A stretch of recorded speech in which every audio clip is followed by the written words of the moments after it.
All right, well, thanks everyone for joining today. We're going to be talking about Creo Illustrate Live. I'll just give a very, very quick introduction, and then I'm going to pass the presentation over to my colleague Ryan, who will show us a bit about Creo Illustrate.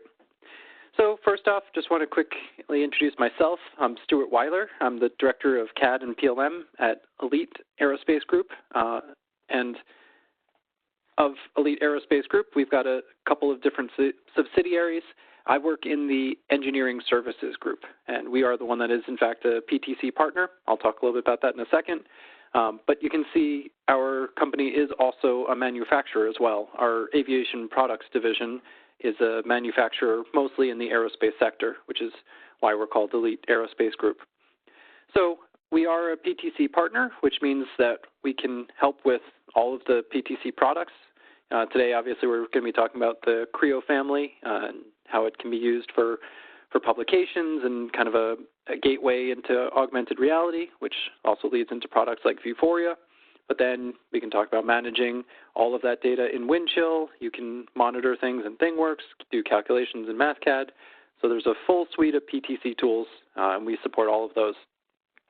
So we're happy to help with any of that. And I think what makes us interesting is that as a partner, we are also a user of the software. So like I said, we are a manufacturer in the aerospace sector.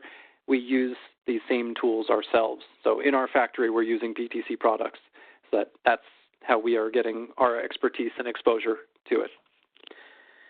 So one last note, our next webinar will be 2 weeks from today, January 22nd, and that one will be on MathCAD. So you can go to our website, elitedigitalenterprise.com/webinars, and you can sign up for that one. We do these on a bi-weekly basis, and we're always open to suggestions. Just let us know what topics you'd like to see, and we'll be happy to put together presentations on that. Feel free to contact me with any suggestions. Also, if you have any questions about PTC's products, either Creo Illustrate Live, which we're talking about today, or otherwise. And I will pass the presentation off to Ryan Trump. I'll stop sharing my screen, let him share his. And Ryan is a member of the Virtual Center of Excellence at PTC. I'll let him take over presentation at this point. All right, thank you very much. Go ahead and get my screen shared and PowerPoint up here. Oh, and while Ryan is doing that, just a quick note, if you have any questions about Creo Illustrate, everyone is muted by default as they join the meeting, but you can unmute yourself and ask a question, or you can put it in the chat window as well.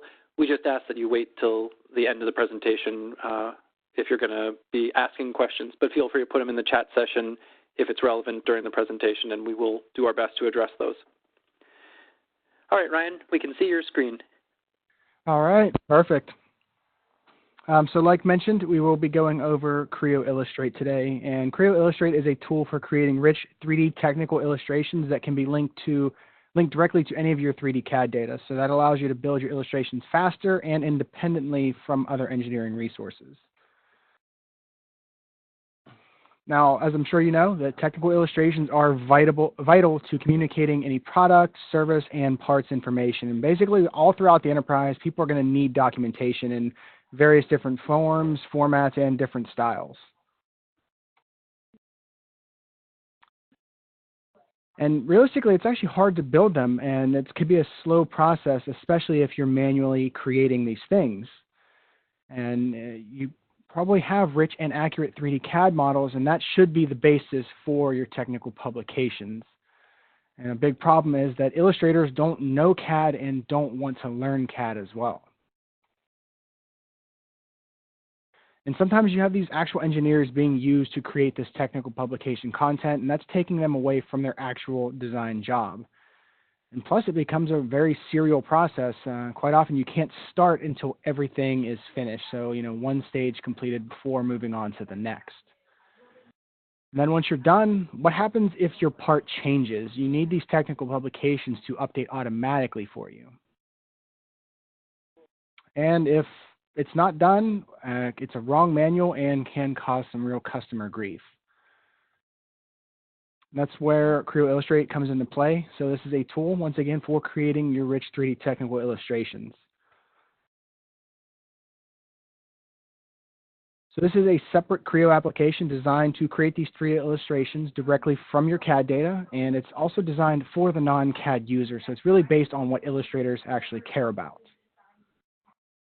And one of the big features of Creo Illustrate is that it doesn't care where that CAD comes from. It can be Creo, it can be third-party CAD, neutral file formats like a STEP or an IGES file, and so on.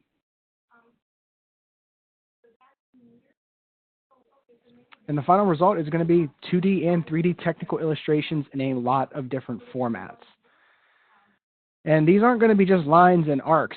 Creo Illustrate actually understands the bill of materials. So your parts come in, you can rotate them around, have different quantities of them, whatever you need to make your illustration happen. And the software also makes it very easy to do callouts. So these are very intelligent callouts. You can have the system go and do the callouts even for you. They'll be generated automatically.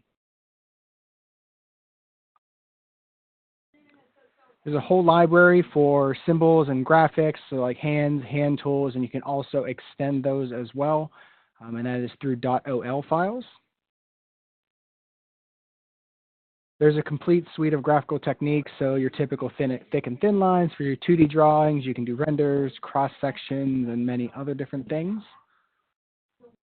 And also, you have the ability to take 3D assembly and show how to take it apart through an animation.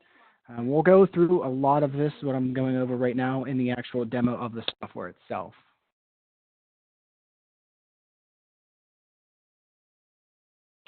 It's also fully integrated with our PLM solution, also known as Windchill, and all of our service systems as well. So you can keep all this information inside of Windchill, and everything will be tied together.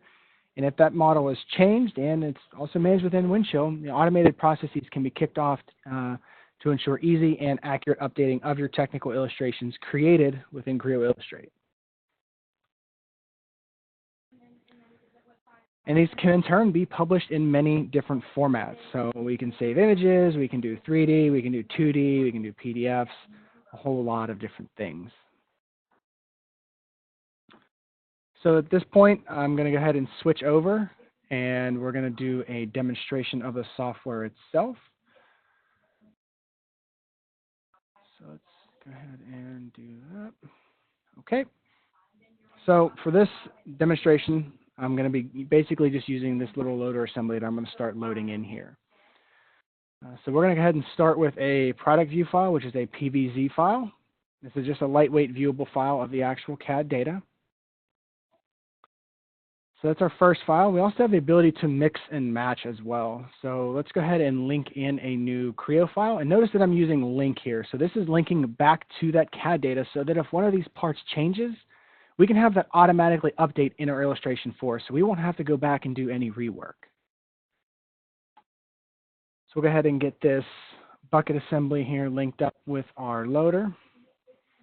All right, and let's just go ahead and use one more different kind of file here. So we're going to go ahead and work with the step file here. So we're going to bring in our hydraulics here through a step file. So we have all that in here, and now the idea is to actually use this to create what we call a figure. Now these figures are very powerful. They can store a lot of different things, and you'll see as we go through this that I have multiple figures set up with multiple different illustration styles on them. So you can see I'm going through illustration styles here, so we can do different render modes, we can change point of view, all of that. So however you want your illustration to look, that's how you're going to build it here with all these different render modes and all that. So let's go ahead and start off here with our animation. So we have various steps already built out showing how to disassemble this bucket. So we can actually go ahead and add a new step in. Really simple procedure here. So we're going to go ahead and just draw some attention to this bucket first. We're going to go ahead and use this flash effect to draw attention, and then we're going to use our transform tool here to simply just remove the bucket from the assembly itself. And we did two movements there, over and down. Now it's going to recognize this as the path of least resistance, so it's going to go in kind of a diagonal direction. I also have the ability to add in notes here. We can rename the step. We can change the timing of things. There's a lot of different things we can do inside of our editing. So let's go ahead and preview this.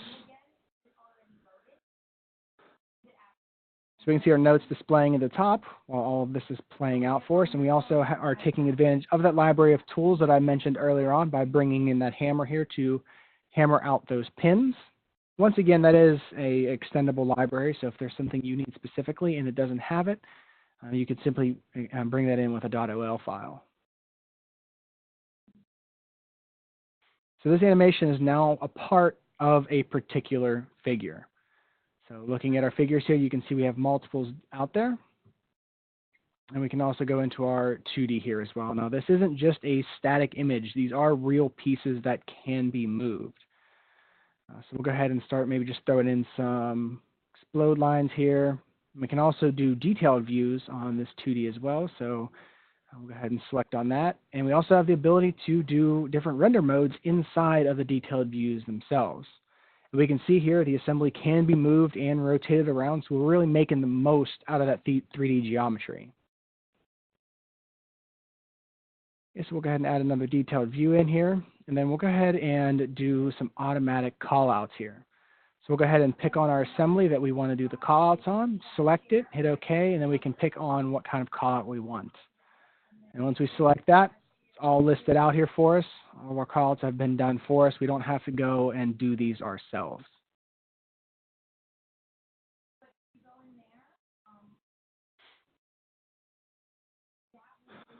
Okay. So we can jump back and we can kind of just show off some of the publishing options that we have here. So we'll go ahead and publish this off as a 3D. Let's go ahead and throw a quick name in here and we'll save it. And it's going to export as a .pvz file by default. That is a lightweight viewable zip file basically of the original CAD data. So it's going to be really lightweight compared to the heavy CAD data that we started with. So now we're in our Creo view.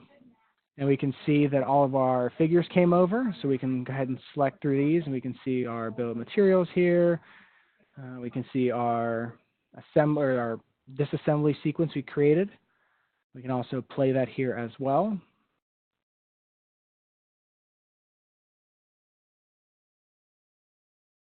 Yep, so that'll all play out for us. So this is just a way for people to actually consume our finished product.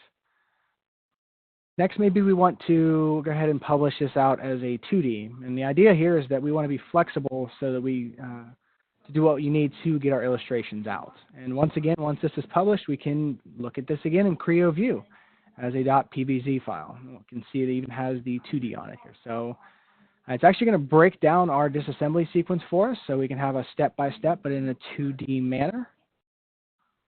So you can see everything we've done so far has been converted to a 2D image.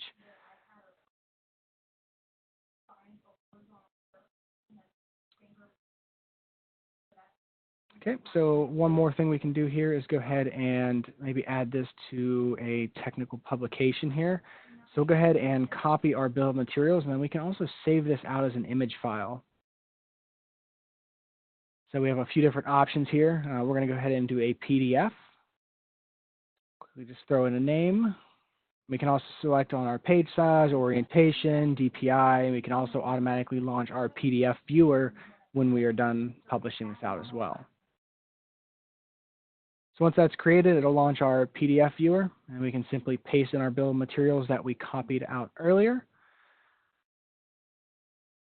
Or maybe we want to save this off as a different kind of image. So, you know, our last step that we created here, maybe we want to save this as a PNG file. So we'll go ahead and save this figure once again to save image. And we'll switch over to a PNG file.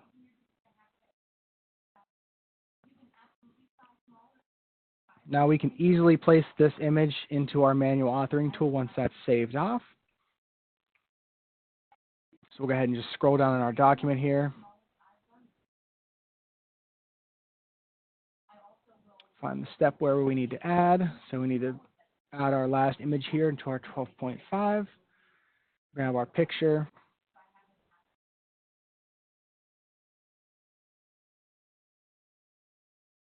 And we'll go ahead and link to file. Now, the best part about this is that we can link all the way back to our original Creo file, so if a change is made, it will follow all the way through. So this next section of the Illustrate demo is going to be showing the interaction between Creo Illustrate as well as Windchill. So this is going to connect using our workgroup managing environment. So this will allow connections for rich, interactive, and associative 3D and 2D illustrations. Once again, everything will be tied together as well.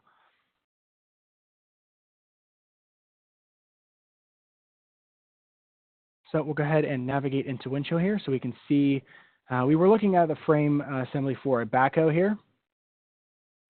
We can navigate over to our representation and annotations tab, and we can see that a published job has been performed. And this has created a illustration source file for us, so this is going to be used for creating our illustrations. So let's go ahead and get that file to our workspace.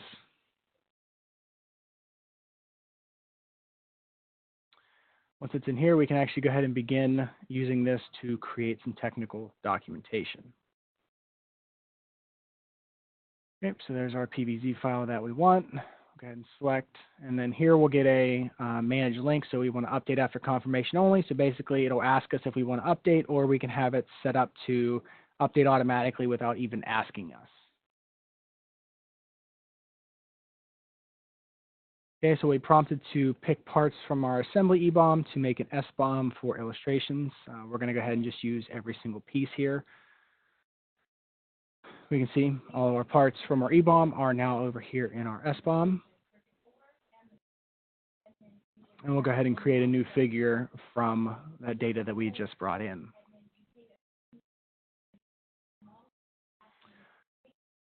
Okay, so we can still use our basic functionalities here. Nothing changes because we're adding in that Windchill integration. Illustrate's going to be exactly the same. So we can, once again, we can change our illustration style if we want to give it something with a more Illustrator feel to it. So we'll go ahead and add in some of those lines. And the next thing we'll do is we're going to go ahead and select pretty much the entire back piece of this assembly. And what we're going to do with this is create a phantom part with that. We're going to navigate to our parts, and we'll just click on our phantom button here. And basically, the illustration we're going to be creating has nothing to do with that back section, but we want to show it. We also have the ability to change colors as well. So maybe we don't like a color that an engineer assigned to a particular part, so we have the ability to come in here and change those colors as well.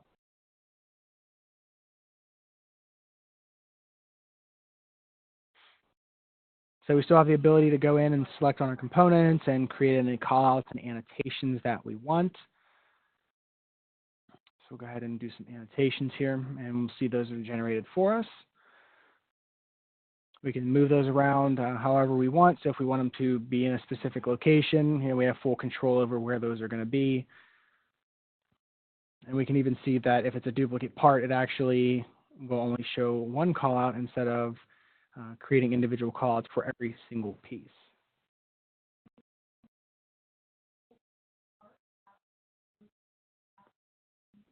All right, that looks pretty good there.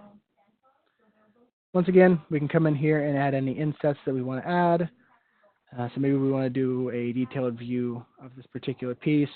We can scale it up. Once again, we can change render modes, anything we want to do here. We can turn off leader lines if we want to. Pretty much anything we need to do, once again, to create our illustration and how we want it to look. So maybe we'll add in some other different effects here. So we'll go ahead and pull out these bolts a little bit here.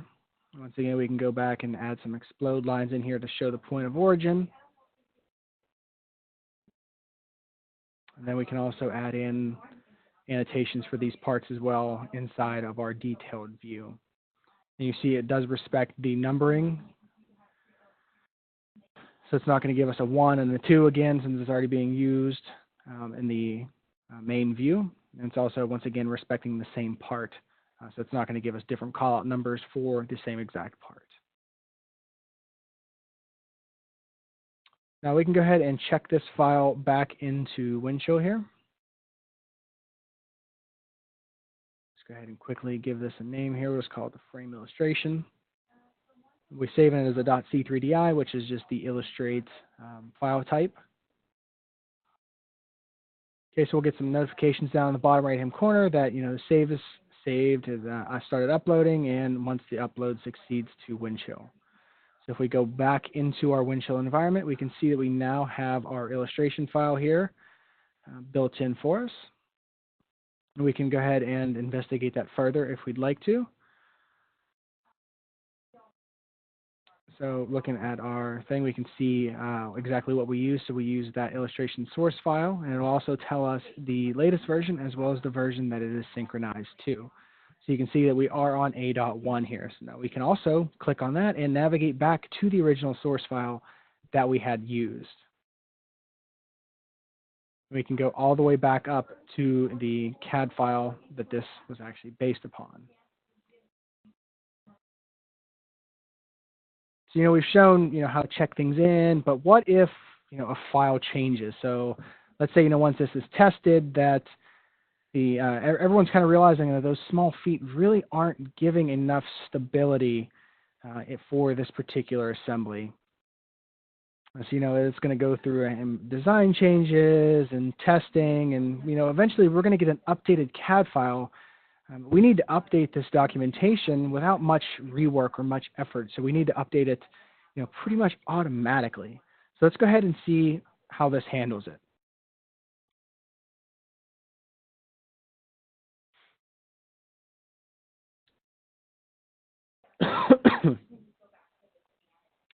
Okay, so once again, we'll navigate to our Windchill. Go back to our work group manager here, and we can see that this particular file that we're looking at here still has those smaller rounded edge feet on them. And we can see that we're still with A.1. And we can also see now we have a go to latest, so that means we do have a new CAD file in here. So let's go ahead and see what that looks like. So we can see right away that these feet are definitely bigger and definitely more aggressive to hopefully fix those issues that people were having with them. Navigating over to our representations and annotations, we can see all of our information here, and we can now see that we have an illustration source file here that is in A.2. And as you know, we are synchronized currently to the A.1. Let's go over to Workspace. We'll go to our frame illustration C3DI file that we created earlier on. Now, scrolling down to our source and image, we can see our files here. We can also see there is a updated source icon here. And it'll also let us know over here that the latest version is A.2 and we are still synchronized to the A.1 version. Let's go back to Workspace here. And from here, we can actually launch directly into Creo Illustrate. So we'll just simply click on our button. That'll bring up our new file, and we can see that we have managed links here. So this is asking us if we want to update that file because the source file has changed. So we'll go ahead and just select OK. Obviously, we want that to update. So it even tells us that the update started and succeeded.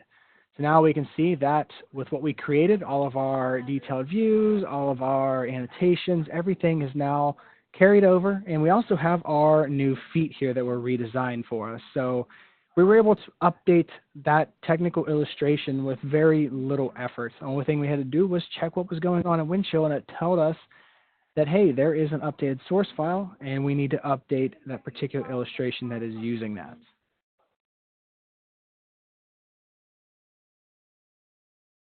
So let's go ahead and jump back over into our PowerPoint here to kind of wrap up the rest of this presentation.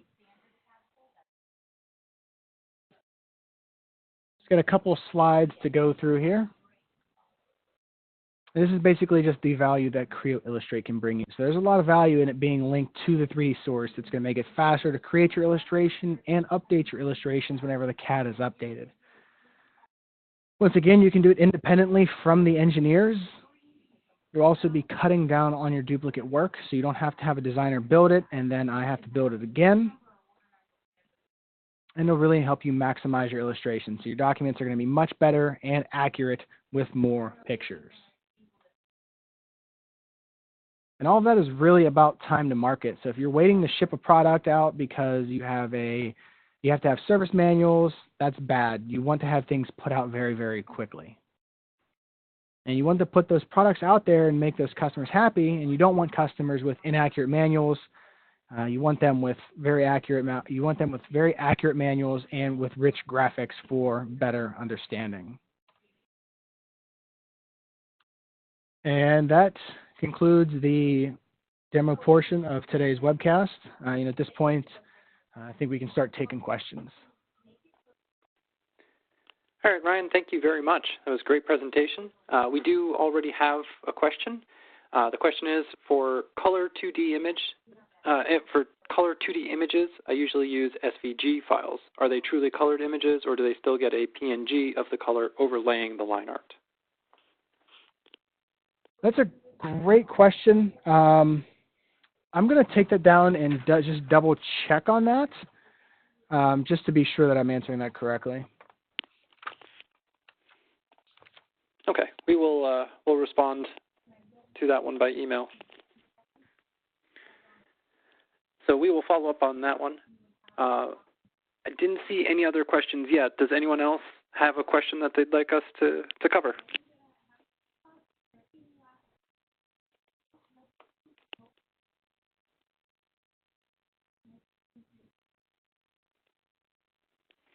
Okay, well, we give everyone just another moment to see if they had any others.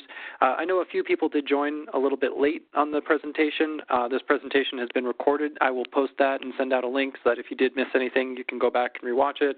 Also welcome to share with anyone as well. And also our next presentation in 2 weeks will be about MathCAD. So look out for that. You can sign up for that on our website. And of course, as always, we're happy to give presentations and webinars on demand. So please let us know if you have any particular topics that you would like us to cover. Okay, I don't see any other questions coming in, so we will respond by email, and I'll include the response to that question when I send out the link for the meeting as well, so that way everyone will hear the answer about the overlaid colors or not. So if anyone has any follow-up questions in the future, please feel free to contact me. I'd be happy to answer those. And thank you for attending. Ryan, thank you very much for the presentation today. That was great information. You're very welcome. Well, thank you, everyone, and have a lovely day.